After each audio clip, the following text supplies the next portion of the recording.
This home was built in 1919 for Robert Hieronymus, a university professor who had the wonderful title of Community Advisor.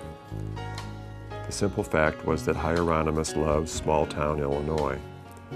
After teaching at Eureka College, he came to Urbana in 1914 to create a community betterment program aimed at improving the social life of cities across the state and bringing the arts to every corner of the land of Lincoln. He gained the nickname the Community Doctor, and as one writer said, he knew which buildings were going up in which towns.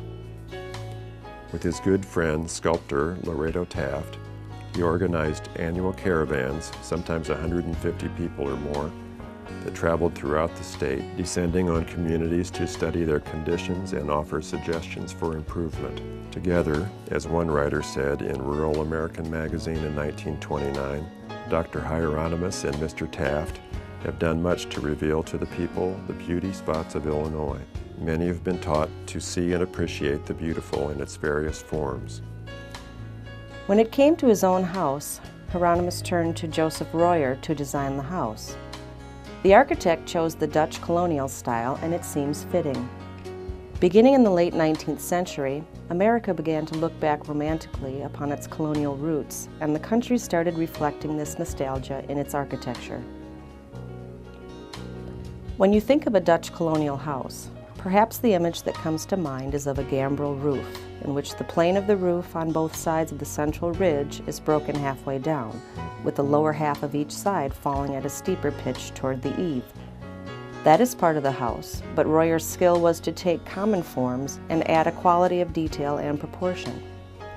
Notice the front entrance, for example, with a broken rounded arch pediment supported on either side by groups of 3 simple round classic columns of the Doric order.